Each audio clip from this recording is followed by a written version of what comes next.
pines, you'll find me there. Round the campfire in my chair. Pull up a seat and grab a beer. There's no need to leave, it's all right here. In the pines, you'll find me there. Hi, my name is Maria, and my husband and I own In the Pines Seasonal Camp Resort. I'm here to tell you today the top 10 things that you don't want in a seasonal campground. I have a lot of people that come and look at campsites with me, and they have come and approached me with some of the things that they have found in the campground they're at, or when they were looking for a campground, things that are required. And so I just wanted to pass those on to you. Number one, I had somebody come to me and they asked me if we charge for golf carts. And I didn't really understand this question because I thought they meant, do we rent golf carts or sell golf carts? And I said, no, we don't rent or sell any golf carts. And they said, no, do you charge for us to have a golf cart? And I was really shocked by this question because I think it's kind of crazy that a campground would charge you to have your own golf cart just to drive up and down the roads.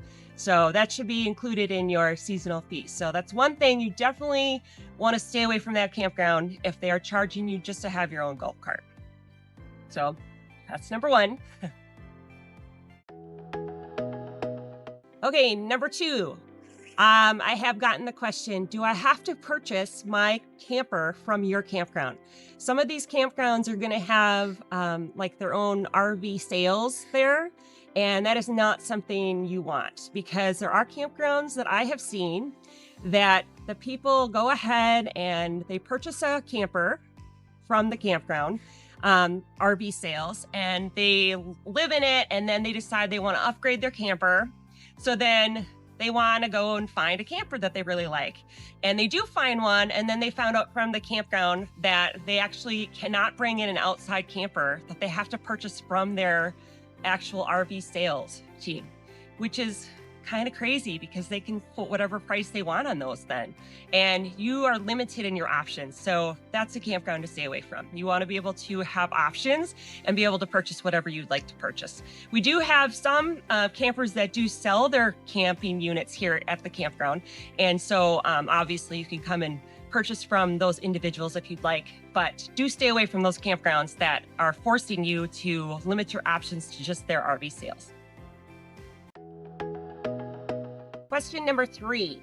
I've actually had people come and say to me, do we have to purchase build a deck or a patio within the first year of taking a site? I'm not sure why this campground or these campgrounds that have this requirement. I'm thinking it's because they want you to purchase the size deck that they want. And then if you were to move out, you have to leave that because they said that they're not allowed to take those decks with them. So that doesn't seem very fair to me. Here at In the Pines, we like you to have as much of your own personal touch on your site as possible. So you can purchase whatever deck you want, or you could build whatever deck you want. All you have to do is draw that out for us so that we know what you would like to have there. And we're not requiring you to do it at any limited or any certain timeline at all. So stay away from that campground. Okay, number four. This one is a big one. I have seen this for a number of years. I've had people come to me and ask, if we sell our camper in your campground because things happened and we can no longer camp, do you get a percentage of our sales from our camper? And this one's crazy. I think it is unfair for any campground to go ahead and take whatever I think I've heard as high as 15 to 20% on your sale. So you go ahead and sell to somebody because you have to get out of camping, and I would get 15 to 20% of that sale. That's crazy, and I think it's greedy. So I would stay away from these campgrounds. Number five would be, can we have a shed of our choosing, or do we have to purchase that shed from you? So I've seen, this is definitely a newer thing. I've seen a lot of corporate campgrounds do this.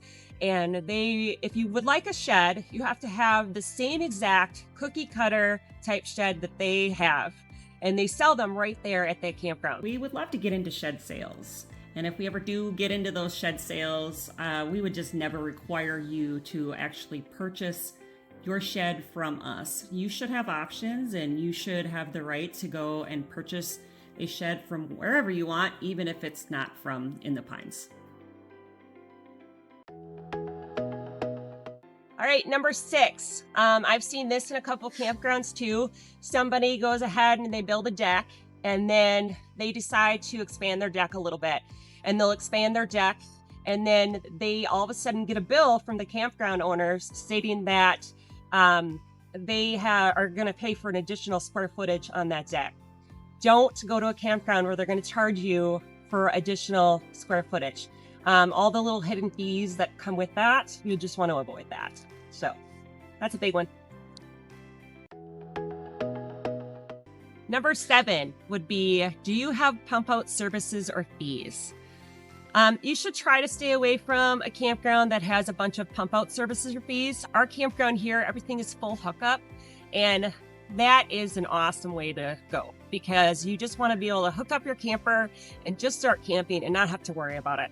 I have actually had campers move into our campground that are in lawsuits with other campgrounds because they were not pumped out when they said they were going to be pumped out, and then it backfilled into their camper. You can have additional fees. This additional fee I've seen as high as $100 or more, just to go ahead and get you pumped out. So make sure that you're finding a campground that does not have any of those pump out services and that you just have full hookup. That's very important. Number 8 would be, how much do we charge for tents? So occasionally we will have campers have guests and they can't all fit in their camper, or the kids are just, want to go out and have an actual camping experience. So they'll pitch a tent out in the yard. We have large 50 by 80 sites. And so we do allow tent camping for those guests that want to come up and use that. And we don't charge for that at all. We do charge $5, a small fee for guest fees, and we have a gated community here, so it's very easy for those guests. The camper would go ahead and send their guest a QR code. They fill out their information, they get that QR code on their phone, and it just opens up the gate for them, and they can just go ahead and tent camp on the site if they would like to do so.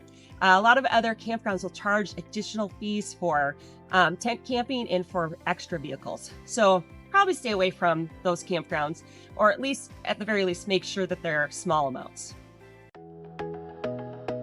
Okay, number 9. This is a recent one I've been getting in the last year or so. I've had some people ask me if they are allowed to drive their golf carts after dusk. We do have quiet hours here. It's after 10 o'clock at night. But this is kind of a crazy one to me because, golf carts are relatively quiet. We always ask that our campers keep their golf carts maintained. And the best part about seasonal camping is that you get to make a lot of friends here. So people love to drive back and forth from bonfire to bonfire. And I've been seeing that they aren't allowing them to do that anymore. And I'm not really understanding the rule behind that. I'm assuming, I don't know, they don't want them driving around and making noise. I don't know. If anybody knows the answer to that, please let me know, because I can't figure that one out, especially if you have the quiet hours. And our campers here, we have all seasonal, so they're really respectful of each other. And if somebody is being a little loud because maybe they had a few too many brewskis, then they just politely tell that person, and then they're quiet, and it all works out here. So I don't think we need to police our campers like they're small children. So this is one I would probably stay away from that campground.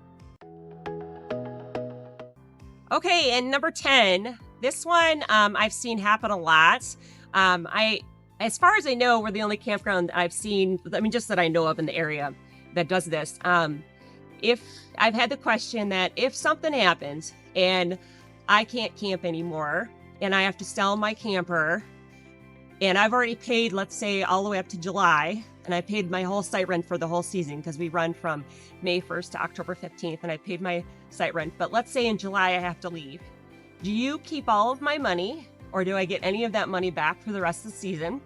And then if I sell to the new person, do you collect all of their money too? Well, what I have heard is that yes, they would go ahead. Most campgrounds will collect your money for the whole season, and then they'll collect the money from the new people that just purchased your camper for that site as well. Here at In the Pines Seasonal Camp Resort, we prorate that. So let's say that you camp until July and you've already paid for the whole season. As soon as you sell your camper and the new people come on, we'll prorate their rate for the rest of the season. And then we go ahead and we refund you the amount from the rest of the season. So we aren't double dipping there. We like to make sure that you do get that money back if you aren't using it.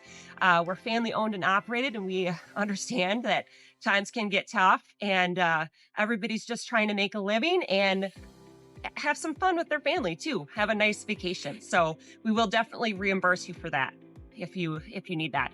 So bottom line is, guys, just make sure that you're paying attention to the hidden fees. And if they have a lot of hidden fees, that's not the campground that you want to be at. You definitely want a place that's going to be honest. I'm seeing a lot of these corporate companies are nickel and diming for every little thing. And some of these are kind of ridiculous and greedy. So just make sure you find a campground that is really looking for you to have the best time, for you to have the most quality time for your entire family, so that you can just sit back and relax and you don't have to worry about all the money that's going to be, disappearing here and there.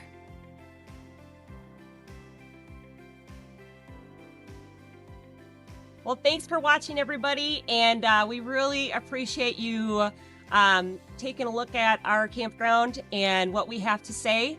And please like and subscribe if you would like a tour of the campground and look at the sites. I would be happy to even take you out myself and spend some time with you and help you find your little haven away from home. Thank you. Pull up a seat and grab a beer. There's no need to leave, it's all right here. In the Pines, you'll find me there.